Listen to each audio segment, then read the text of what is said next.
Perkenalkan, nama saya Karina Fira Tambunan dengan NIM 1020240445 dari Prodi MSDM kelas B dengan dosen pengampu Pak Adi Marsiliardi. Pada kesempatan kali ini saya akan mereview materi dari bab 1 sampai bab 10 dalam mata kuliah negosiasi. Pada bab 1 itu membahas tentang sifat dasar negosiasi. Nah, untuk pengertian negosiasi sendiri adalah suatu bentuk pengambilan keputusan di mana dua pihak atau lebih berbicara satu sama lain dalam upaya untuk menyelesaikan kepentingan mereka yang saling bertentangan. Nah, karakteristik dari negosiasi adalah yang pertama, dilakukan oleh dua atau lebih individu kelompok. Yang kedua, adanya proses memberi dan menerima. Dan yang ketiga, adanya konflik antar kedua belah pihak. Yang keempat, menggunakan metode manage of tangibles dan the resolution of intangibles. Yang kelima, menemukan kesepakatan antara kedua belah pihak. Untuk bab yang kedua itu strategi dan taktik distributif.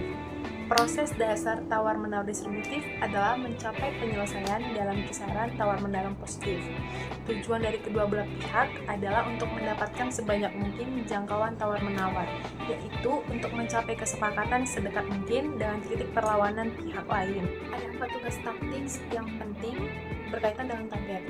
Pertama, menilai target pihak lain, titik resistensi dan biaya untuk mengakhiri negosiasi.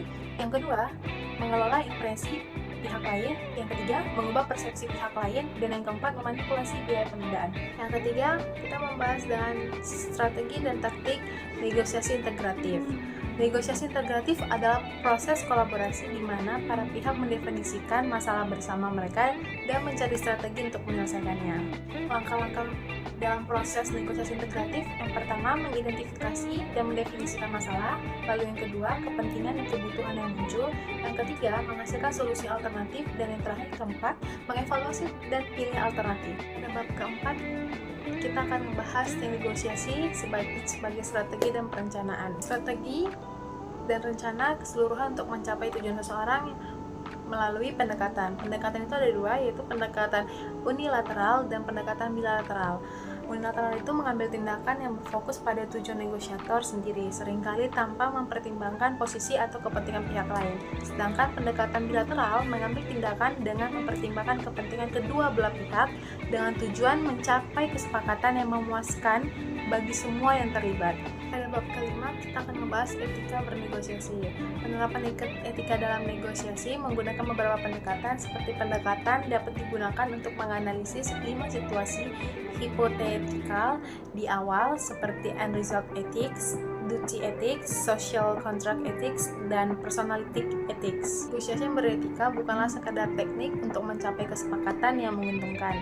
Ini adalah bentuk interaksi yang membangun kepercayaan, menghormati hak dan kewajiban setiap pihak. Dengan menerapkan prinsip-prinsip etika dalam negosiasi, kita dapat menjadi negosiator yang dipercaya dan mencapai keberhasilan yang gemilang dalam berbagai aspek kehidupan. Pada bab 6, kita akan membahas persepsi, emosi, dan kognisi. Persepsi, kognisi, dan emosi memainkan peran krusial dalam proses negosiasi. Kognisi berhubungan dengan bagaimana pihak-pihak memahami informasi, mengevaluasi argumen, dan membuat keputusan. Sementara emosi mempengaruhi dinamika interaksi antara negosiator. Emosi seperti ketegangan, kepercayaan, atau kemarahan. Secara keseluruhan, keberhasilan negosiasi sangat dipengaruhi oleh bagaimana perspektif dan kognisi dan emosi saling berinteraksi. Pihak-pihak yang mampu memahami dan mengelola kedua aspek ini dengan baik memiliki peluang besar untuk mencapai kesepakatan yang saling menguntungkan atau win-win. Bab ke-7, kita akan membahas komunikasi. Komunikasi dalam negosiasi adalah proses di mana negosiator menyampaikan maksud, tujuan, dan strategi mereka kepada pihak lain.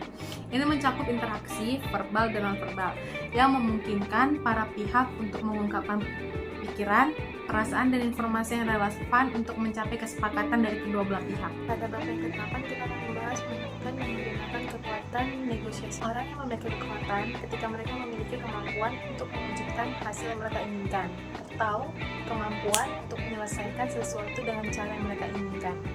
Suatu pihak yang memiliki kekuatan dapat membujuk pihak lain untuk melakukan apa yang tidak akan dilakukan oleh pihak lain tersebut. Sumber kekuatan berasal dari kemampuan negosiator untuk mengumpulkan dan mengatur fakta dan data untuk mendukung posisinya, argumen, atau hasil yang diinginkan. ke-9 kita akan membahas pengaruh negosiasi. Pengaruh efektif terjadi ketika seseorang memperhatikan, memahami, mempertahankan, dan bertindak sesuai dengan isi pesan. Pengaruh terdiri jadi dua, yaitu pengaruh periferal dan pengaruh sentral. Pengaruh sentral bersifat tradisional yang berfokus pada isi pesan dalam negosiasi dan bagaimana strukturnya. Sedangkan pengaruh periferal berdasarkan pada siapa yang menyampaikan pesan tersebut dan pengaruh seseorang tersebut. Pada bab yang ke-10 yaitu hubungan dalam negosiasi.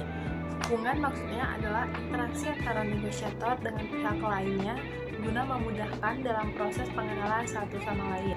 Ada 4 jenis bentuk hubungan. Yang pertama itu berbagi komunal, yang kedua peringkat otoritas, yang ketiga pencocokan kesetaraan, dan yang keempat itu penetapan harga pasar. Nah, kunci dalam mengelola negosiasi dalam hubungan itu ada reputasi, mempercayai, dan keadilan. Reputasi adalah bagaimana orang lain mengingat pengalaman masa lalu. Reputasi dirasakan dan sifatnya sangat subjektif, dan reputasi dibentuk oleh perilaku masa lalu. Reputasi juga berkembang dari waktu ke waktu.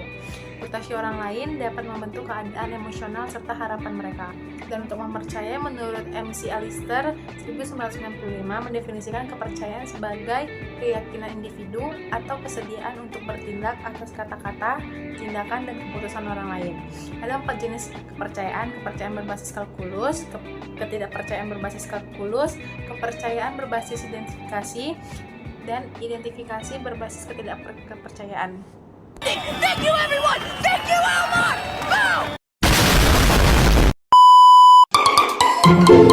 Go!